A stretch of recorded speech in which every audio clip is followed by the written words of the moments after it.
used to call me Crazy Joe, well, now they can call me Batman.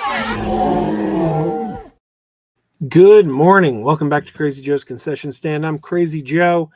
This is my dog days of podcasting entry for Friday, August 15th.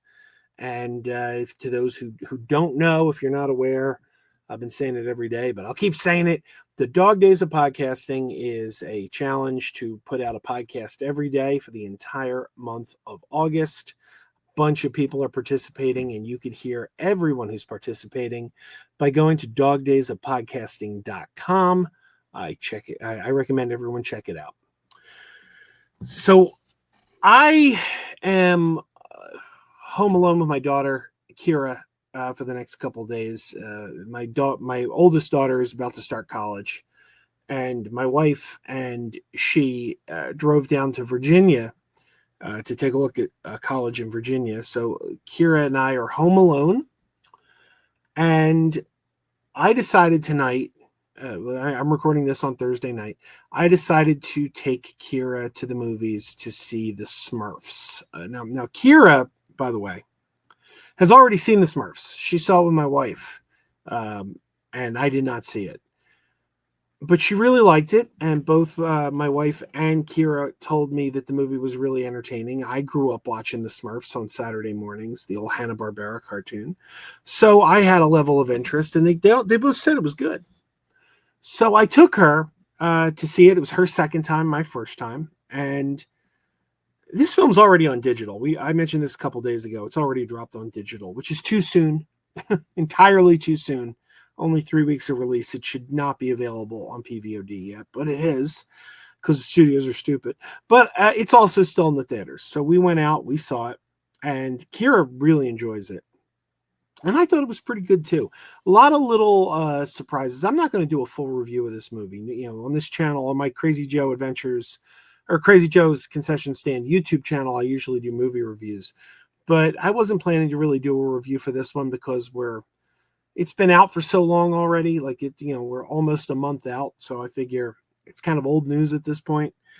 But it's an enjoyable film. It really is. It's an enjoyable film. But I do think they make some questionable decisions. For example, if you look at this movie, all the marketing was kind of hanging on Rihanna as Smurfette. Like they really were pushing Rihanna as Smurfette. And I don't know what a draw that is. Is that really a draw? Or that people are going to be like, oh, I got to go see that. Rihanna's in it. I don't think so. That's, her big hit was the Umbrella song, right? The Umbrella song. That song came out in 2007. I was married to my ex-wife at the time. My ex-wife liked that song. That's almost 20 years now. I mean, we're in 2025, 2027, 2 years from now, the Umbrella song is going to be 20 years old. Now, I don't know. Does Rihanna have any other big hits? I don't think she does. I think that was pretty much her claim to fame. It was a popular song, but it's almost 20 years old. I know she did a theme song for Star Trek Beyond that played over the end credits of Star Trek Beyond, but I don't know that song really got any traction, played over the end credits of the movie, but it wasn't a big hit. I can't name another Rihanna song. I know the Umbrella song and the song from the end credits of Star Trek Beyond. That's it. So it seems like hanging a whole movie on Rihanna as your marketing gimmick, it's a little past its expiration date. I mean, the movie's fine. It's perfectly entertaining. It's silly. It's got some really nice voice actors. Kurt Russell's in the movie. Kurt Russell is in there. He's great. Nick Offerman. He's great. You got some good people in there. And Rihanna's fine too. Nothing wrong with Rihanna. But I just like every ad, every trailer was Rihanna is Smurfette. Rihanna is Smurfette. Like that was the whole marketing gimmick. And it's weird because Smurfette is not the main Smurf. Like Papa Smurf is usually the main Smurf. In this particular film, the main character is a character named No Name Smurf. No Name Smurf is a Smurf who doesn't know what his personality trait is. Like everyone has their personality trait, Jokey Smurf plays jokes. Baker Smurf bakes. You know, like they all got their thing. And No Name Smurf doesn't know what his thing is, so he doesn't have a name. That's your main character of the film. The film is his story trying to find out who he is.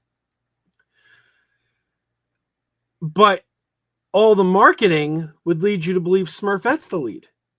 And she's not.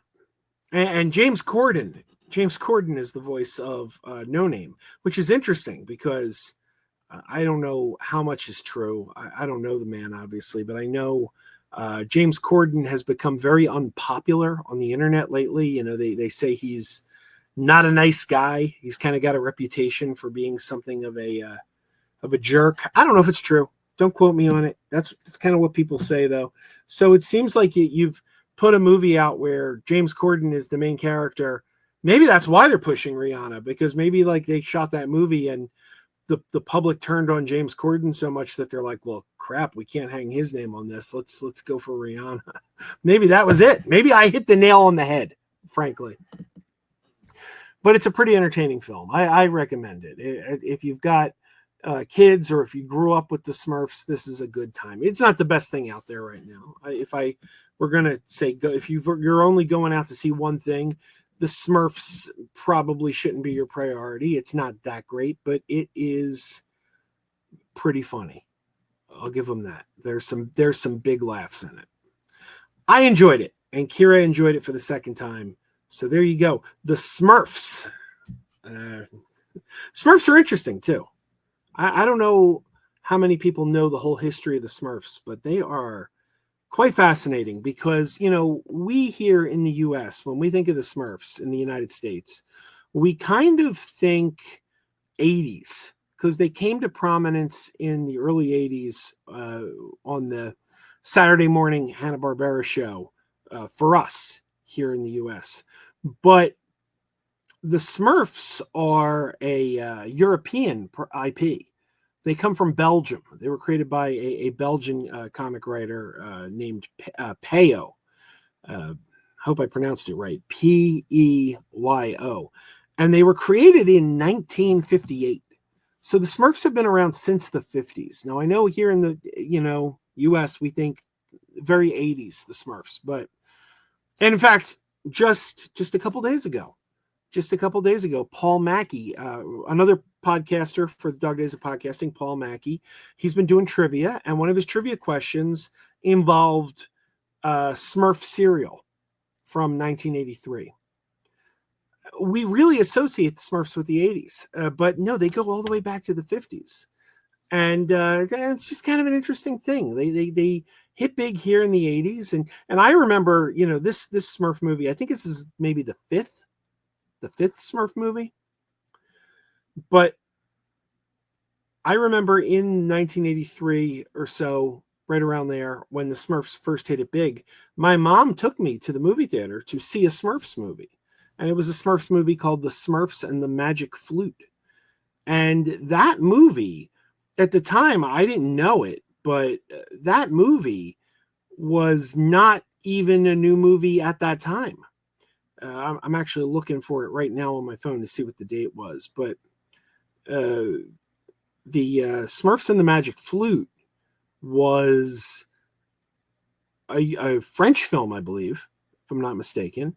It was a French film that had come out in the 70s. And I'm having trouble. I'm scrolling the history of the Smurfs here. It had come out like in, I want to say 78 or 79. It was a couple years old by the time we got it, but it was like, I believe, a French film. And they were like, wow, this thing just suddenly hit big in the US. Let's take this movie that we have. 1975. It was a 1975 French film, Smurfs and the Magic Flute. And it came in the U.S. It came to the U.S. in 1983, was dubbed into English. And it was interesting because the animation, it wasn't animated by Hanna-Barbera. The Saturday morning cartoon was Hanna-Barbera, but this was a French animated film. And you went and saw it. If you were an 80s kid, you went and saw it, and you knew the Smurfs from Saturday morning Hanna-Barbera cartoons. And all the voice actors were different. And you're like, there's just something slightly off about this film. And at the time, I didn't know what it was. I didn't know I'm watching a movie that is about a decade old. They came from France. I don't know that. I'm thinking this is a new movie made by the same people who make the Saturday morning cartoon. I'm like, why are the voices just a little different? What's going on here? So I don't know. I find the Smurfs to be a little interesting. And you know, people keep saying, I read people say like, well, why do they keep trying to bring the Smurfs back? Why don't they just let them die? Well, you got to remember, here in the US, we kind of see them as this weird nostalgia bait thing from the 80s. But you go to Belgium or France or other parts of Europe, it's a big IP.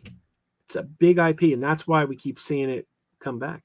Well, anyway, that's my word for today. Hope you enjoyed it. We'll come back. We'll talk tomorrow. Everybody, keep wearing those pajamas. Keep wearing those pajamas with the plastic feet. Keep wearing those pajamas. Tell everyone you meet. Keep wearing those pajamas with the back door flap. Keep wearing those pajamas. Don't open it, it's a trap. Oh no, it's a trap. Some people call them PJs, some people call them jammies. They can come embroidered with big money and no whammies. They can have 100 tiny commander and damas, but no matter how they look, just keep on wearing those pajamas. Keep on wearing those pajamas. Keep wearing those pajamas. I know we're having fun. Keep wearing those pajamas. And now the song is done.